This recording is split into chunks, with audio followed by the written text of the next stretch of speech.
mga lodi, no, panibagong trabaho to. Ay ano to, no? Press machine, no?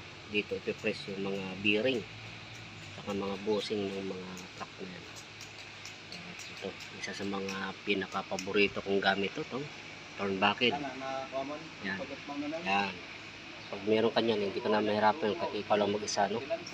Mas madali na yung trabaho. Kaya hindi ako nawawalan ng turnbuckle. Malaking tulong yan. So ito, napulweld na natin itong mga puno. Then ito, pinaltas natin kasi papasok natin itong isang I-beam dito sa butas. Para pag welding natin ay nakayakap siya dito. So dito naman ilalagay yung jack na yon. Yan, yung jack na yon ipopulweld dito yung ulo niya. Dito ipopulweld para siya yung magpe-press ng kung ano man yung tatanggalin nila. Ito papasok na natin.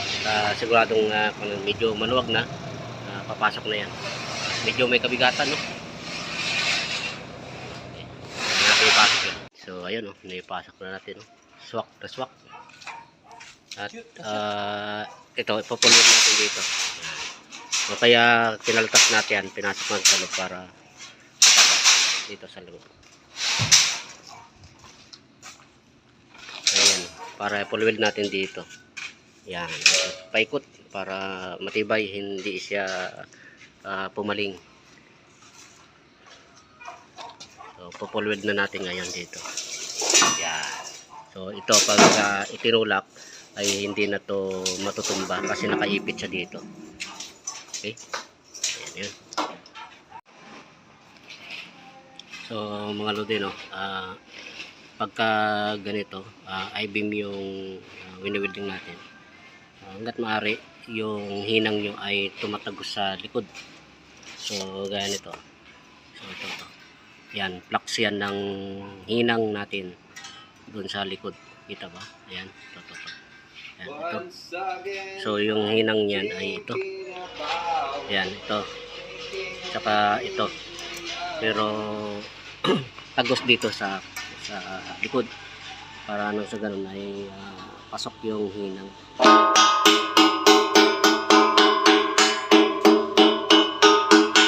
So ayun, nakapuno na yung hinang dito, hindi lang kita.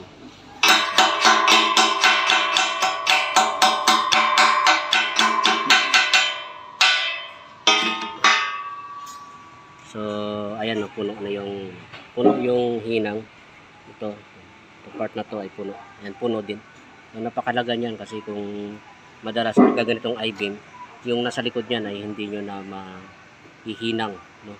Kaya kailangan yan ba, ganito makapal. Kung yan eh, may gap, punuan nyo para matibay. Huwag yung hininang nyo lang yung napupuno pero yung nandito sa likod ay walang laman. So yun ay mahina doon na babaklas yung hinang. So gaya niya, no, punong-puno. Ayan. Ito, ganun din. So ganun dapat. So ito, yung ganun din, no. So yan, no, nakikabit na natin yung jack, no. Kasi yan na yung ano niyan. Yan na yung forma nung jack. Ito temporary lang to. Nilagay lang natin to para kapag welding tayo doon sa dulo ng jack. Pero yan, spot lang muna natin. Pa-approve muna natin yan bago i-full-weld, no? Kasi baka merong adjustment na gagawin kahit kung naka-full-weld na mahirap na tanggalin. So spot lang muna yan na hindi lang siya gumalaw, pero yan na yan yung pinaka-sentro nya. At ito yung nagdadala talaga dito sa press na to, dahil ito yung pipress ng bearing or bushing yung jack na yan. So meron yan dito, lalagay tayo rito ng dalawang I-beam, papalitan natin ito. Then maglalagay tayo dito ng spring para pag nirelease ito ay babalik sa taas. So yun yung ano, pero samantala lang yan dahil pa-approve natin, no? Bukas natin ipupulweld yan. So itong frame nya ay naka-full weld na yan. So yun ang magiging itsura niya, no? At napakatibay niyan. So itong jack na to ay 20 tons yata ang capacity nito, yung jack na yan. So mga din, yung ginagawa ko ngayon ay para dito sa ilalim salo nitong ating jack, no? At ito dahil sa ang I-beam ay malakas kapag nakatayo, and then pag nakahiga ay meron niyang kahinaan. So ang kahinaan ng I-beam ay pag nalalagyan ito ng load ng bigat ay minsan namimilipit yan, no? At kailangan natin lagyan ng ito stiffener, no? Para hindi siya mamimilipit. Dahil isipin nyo na lang yung ating jack ay 20 tons ang capacity niyan. So yung ipipress dito ay malaking pesa ng mga pyesa ng dump truck na yan na kailangan matanggal, yung mga bearing. So dito yan ipipress. So kailangan meron tong stiffener para hindi mamimilipit, no? So ito na, dalawa yan eh. So yan, ito napulgod na natin isa, at ito ay ang stiffener nito ay magkabilaan para kontrahan. So yun ang kahit naman sa traffic kapag I-beam ang ginagamit, talagang nilalagyan ito ng stiffener kasi pag yun nga, lalo pagka mahaba at nabigyan ng ng load ay pumipilipit, kaya kailangan may stiffener. So ito muna din, no? Itsurang press machine na siya, no? So ito yung fully extend ng ating jack, no? Then meron pa yan dito pin para yun yung didiin sa kung ano man yung ipipress nila. So kung kailangan i-adjust ito, na adjust pa naman to, yan iikutin lang to, yan. Then ito, yan na yung forma niya, no? At ipupulwed na lang yan. Nakasakay lang siya dito, yan. Then ipupulwed na lang to. Tapos yan, ito mga to, pupulwed na lang. Dito ayan yung mga nalagay nating mga stiffener para pag nag-press dito ng mabigat, hindi ito mamimilipit o hindi lumulundo itong I-beam na nasa ilalim. Kasi yung nasa taas ay naman yan, napakalapad, malaki yan, hindi yan basta-basta na lulundo o babaluktot. So mga din, tingnan nyo itong yung 60-13, napakakapal ng kanyang flux. Ito ay vertical. So tingnan nga natin kung ano yung sura niya pagka tinaktak ng pinipiklat. Aray, init.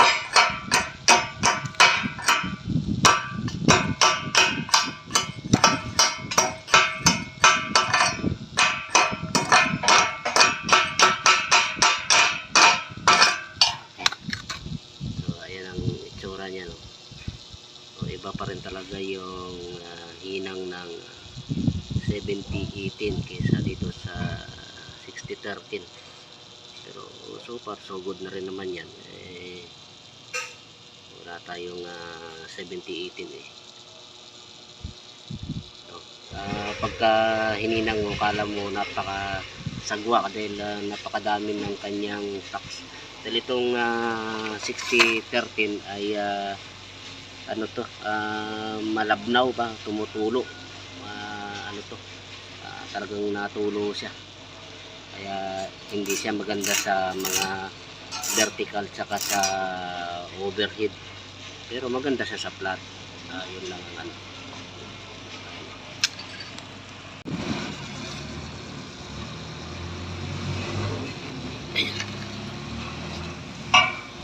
So ito din, yan, kakahinang lang natin, mabaga pa. So tingnan natin to. So ito pala ay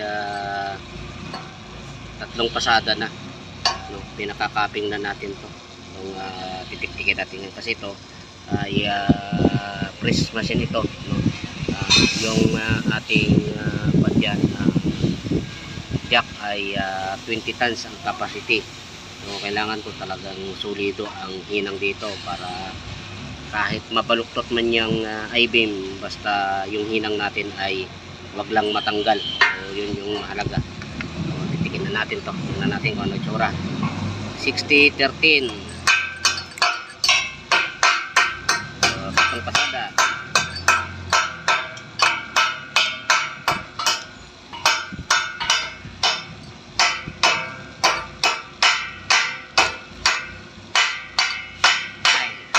Minute.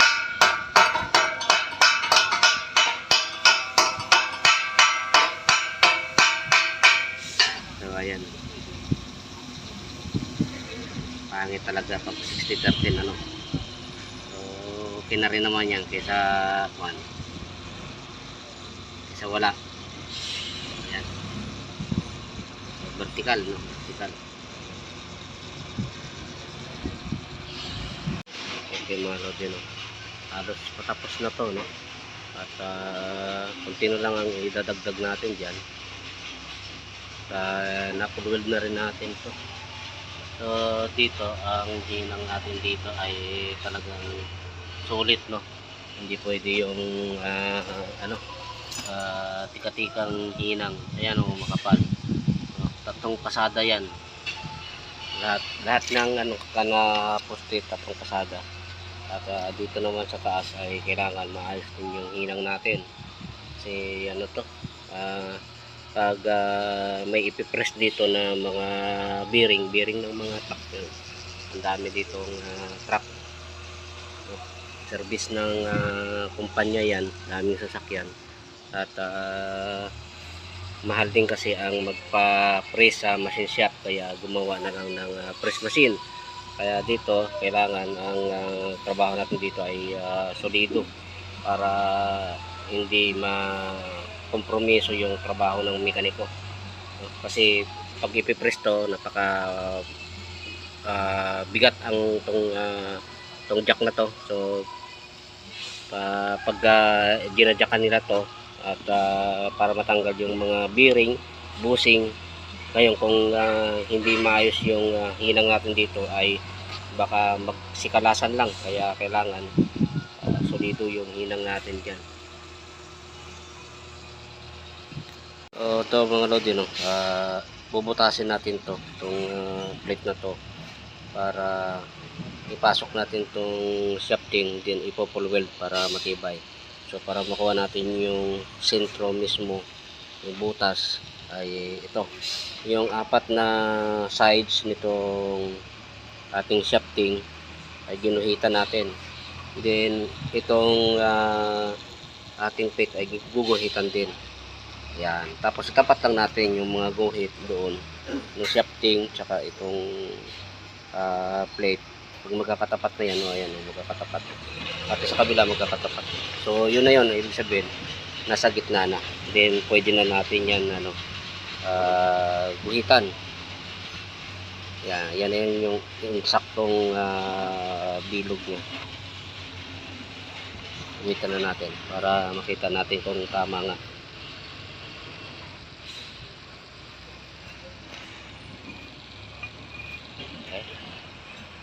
So ayan, oh, gitnang-gitna, oh. So ganun lang ang diskarte kapag pagka kukuha tayo ng sentro ng pagbutas nitong plate at itong ating shafting may papasok niya.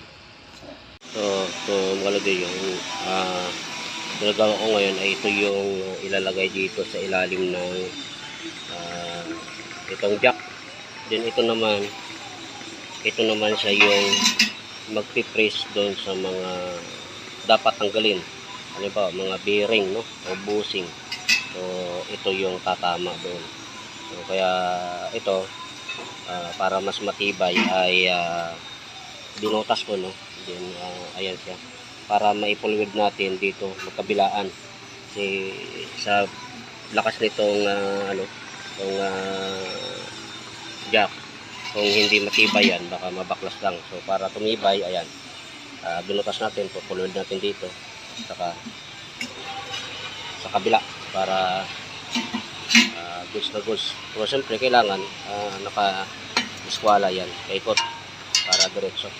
Okay. So ito yung matibay na paraan sa pag-welding ng shafting dito sa plate. So binutas natin ng acetylene, ayan, saka natin ilalagay sa loob, tapos ito ipo-full weld to,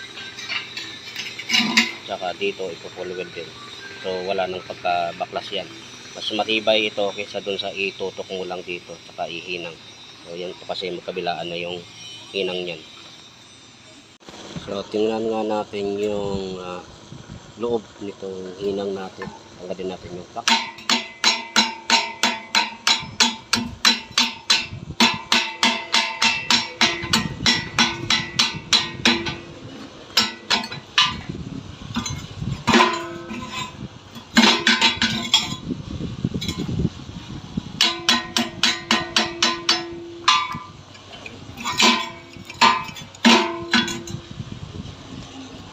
Ayan, no?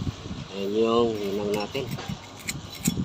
So gamit natin na welding rod dyan ay 3.2 na ito. So dalawang klaseng welding rod ang ginagamit natin. Meron tayong 3.2 saka 2.5. So madalas itong 2.5 ginagamit natin sa pagtacking at minsan sa mga maliliit na maninipis na hinihinang. Pero pagka ganitong makapal na ang hinang natin, ito na ay yung 3.2 na. At siyempre yung gamit natin na welding rod dyan ay na welding machine dyan ay yung Hercules, no? Kasi heavy na itong pinupulod natin, so kailangan natin ng welding machine na heavy duty din. So mga lodi, no, marami ang nahihirapan sa paghinang ng 60-13, no? Nahihirapan sila sa pagpaganda ng hinang. So kung talaga hindi naman talaga maganda yung hinang ng 60-13 ikumpara doon sa 70-18. Pero minsan nasa tamang amperahe at nasa tamang posisyon ng welding rod at siyempre nasa pulso na rin. So ito, gamit natin dito ay 60-13 na China na 3.2. So ayun, tingnan natin kung okay naman na masakit sa mata. So kagandahan lang nitong 60-13 na welding rod ay kahit malangis ay kumakapit. So ayan, so napakadami ng langis pero ayun, kumakapit.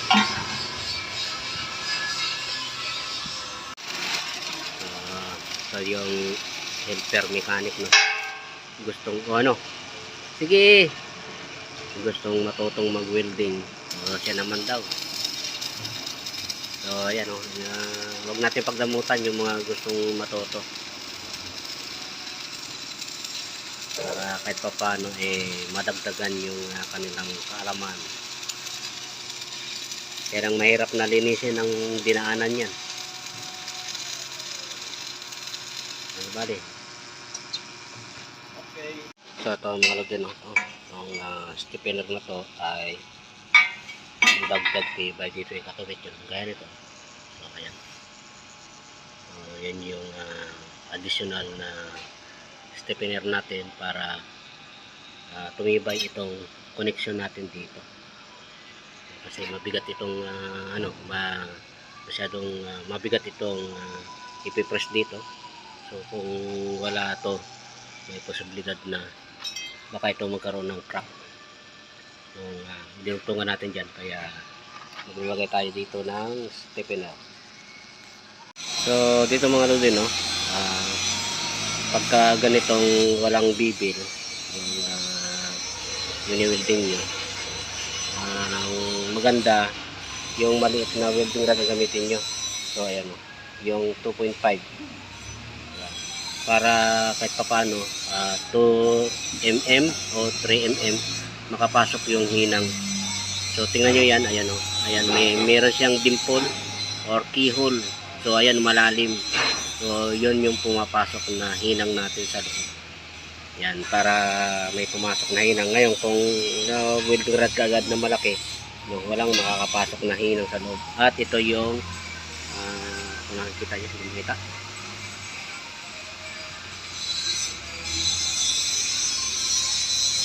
Kita eh. Bali, pero ito yung may hinang na matabang welding rod na. Yung tapping na natin, pangalawang hinang na yan.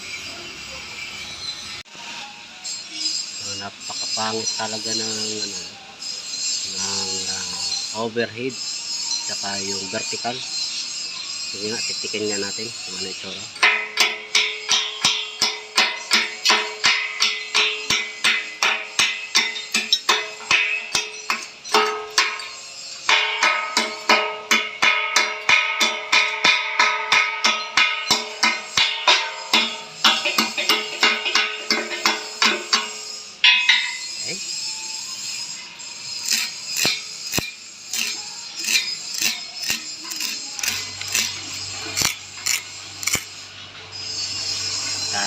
Hindi naman pala masama.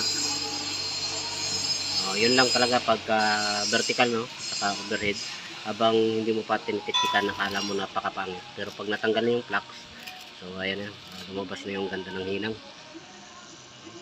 So ito, kailangan natin tanggalin itong mga kanto. Yan to, dahil napakadelikado niyan kapag hindi natin tinanggal, pati yung nasa baba ito. Yan, yung mga kanto na yan, paikot lahat, tinanggal natin kasi delikado yan eh. Baka mamaya may mauntog dyan or sumabit yung balat, ay siguradong punit kapag may kanto yan. So mga lodi, no, payo ko lang sa inyo, no, lalo sa mga nagsisimula pa lang pag welding. So kung may pagkakataon kayong matutong gumamit ng acetylene, ay sikapin yung matuto, no? Kasi napakalaking bagay nang marunong kayo ng acetylene, dahil dito sa atin binibigyan ng importansya yung multi-skill na trabahador. So kung full welder lang ang alam mo, ay medyo mahirap-hirap ang laban kung wala kang alam sa acetylene. So ito naman ay extra extra skilled lang, no, na kung sakasakali ay kailangan ng gumamit ng acetylene, ay hindi nyo na kailangan magtawag ng iba pa. So mga lodi, no, isang magandang paalala sa mga kapwa ko welder, no, welder fabricator, lalo sa mga nagsisimula pa lang, ay huwag nyo nang gaanong bigyan pansin yung pagpaganda ng hinang, dahil minsan yung nakapokus kayo sa pagpaganda ng hinang, minsan napababayaan na yung proseso, no. So kagaya nito, ito ay press machine, no, hydraulic press machine.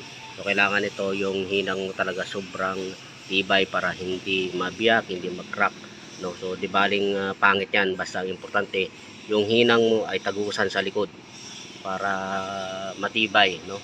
So dito hindi ko na pinapansin yung pagpaganda ng hinang, dahil tapos na tayo diyan. Ang importante matibay, okay? So dito winilding na natin tong itong jack, no, dito sa base niya, at tinano na natin, no, nakatornilyo na ito, no. Hindi na siya naka-fix dito mismo sa I-beam. Ngayon para maiwasan natin yung pagkapit ng mga splatter o yung rebaba dito, ayan, nakikita nyo yan, nilagyan natin yan ng grasa, no, para hindi kumapit yung ating mga rebaba, no. Yun yung gagawin, para kasi ito hydraulic, ito kailangan nito ay walang sumasabit para hindi masira yung o-ring. Kaya nilagyan natin ng grasa para yung splatter ay hindi kumapit. Ayan mga lodi, no, tapos na to, at ganito siya gumagana, no. Pagka merong i-press, may tatanggalin na bearing, isa lang dito sa ginawa nating pa-box na yan. para ipipress nito. Yan, para itulak niya pababa yung bearing para matanggal. And then kapag ano, ito lang, no, i-release lang to.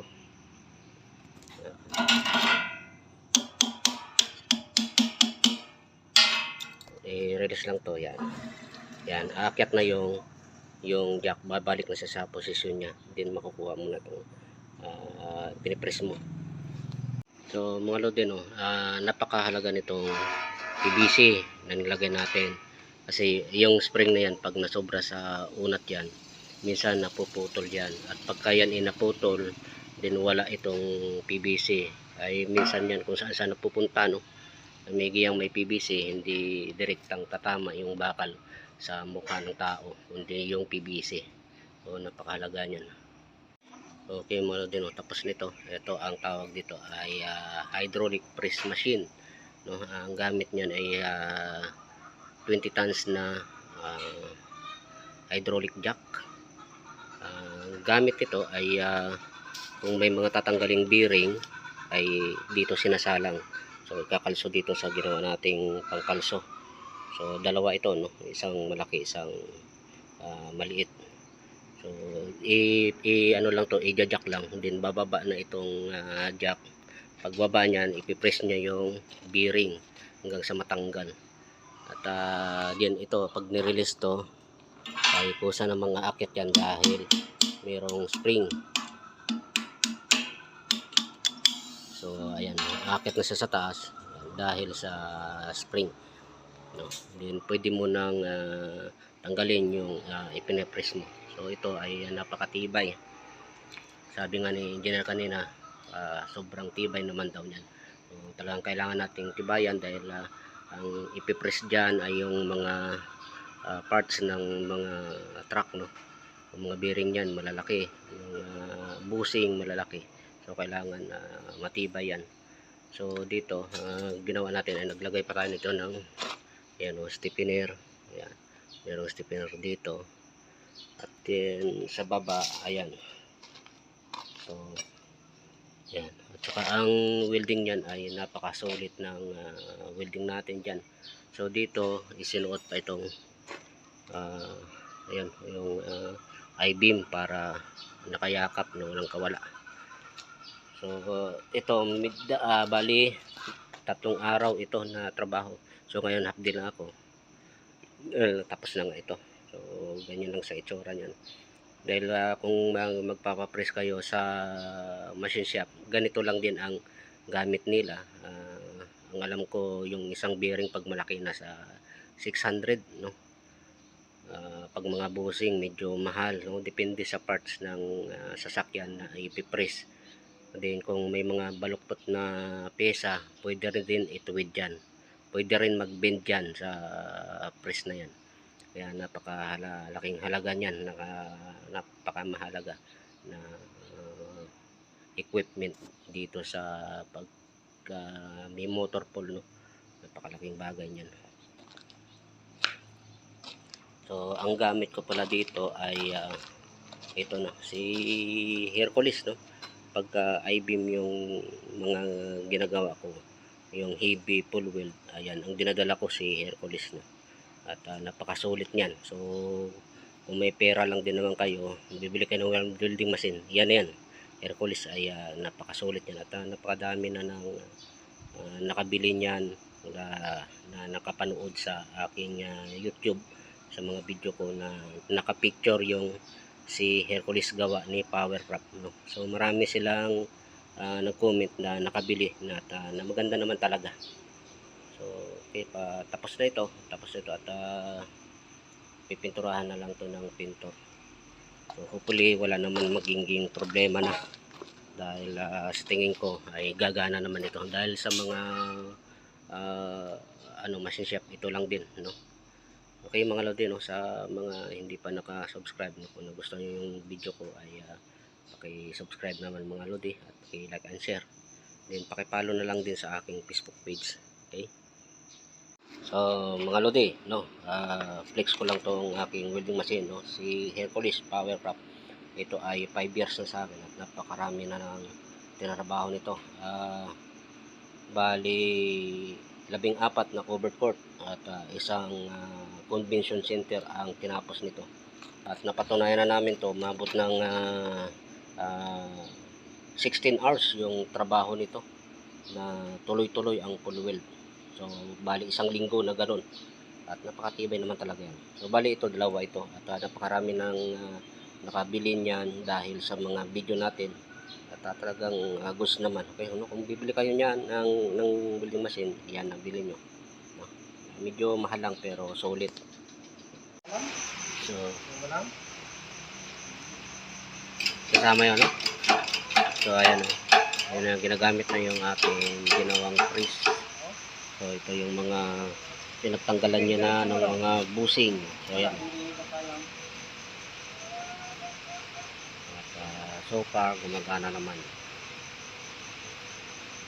Yung ano muna, yung ayun,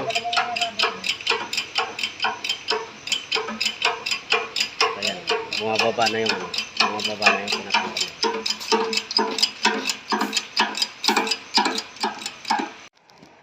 So tingnan nyo ito mga lodi, itong binaklas nila, ito yun, ayan. So, dito yan, binaklas sa ginawa nating hydraulic press. Napakalaking bagay yan kasi ito, bawat isa daw nito ay 600. So ito ay 6. So pag dinala mo sa machine shop yan ay magbabayad ka dyan ng 3,600 yung pagtanggal niyan. Iba pa yung pagbalik. So press in, press out. So papatak yan ng 600 ang bawat isa. So 6. So ganun ka, ay bali 1,200 pala. Ganun siya kamahal pag tinala sa machine shop. So dito ngayon ay libre na. So ayan, kakabit nila yung bagong ano nga tawag diyan, Kalito? Sa kinakabit mo? Correctorad. Ano? Correctorad. Ayan, kakabit nila yung Correctorad. corrector daw. Correctorad. Torque rod. Correctorad. Torque rod. Ito na guys. Ni. Sige, ikaw daw, ipaliwanag mo nga kung ano yung gagawin dyan. Moment of truth, pero may nagawa na. So ayan, may mga nagawa na yun. Ayan. So, pakita lang natin sa inyo paano gumagana yung ating hydraulic press. Ayan, ayan, pasok. Walang kahirap-hirap.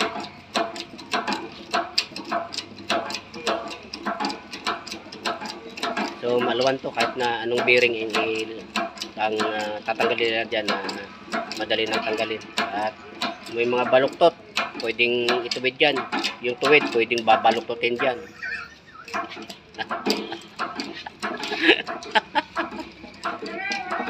Oh, malaking bagay talaga yan.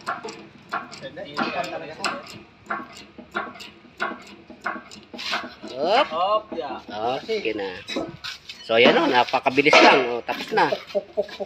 Kung pukpukin mo yan, baka isang araw baka makasira ka pa. Hindi mo makakabit yan. So ayan, balik-balik lang yan ayan, marami na lang Huwag mo yung halulong dito yan, kabila yan. Tapos ito naman yung mga tinanggal nito, ayan, mga luma dyan, pinagtanggalan nila. Dito rin tinanggal. Okay. So ayan mga lodi, no? So kung nagustuhan niyo yung video namin ay follow na lang ng Facebook page at paki-subscribe sa YouTube channel namin.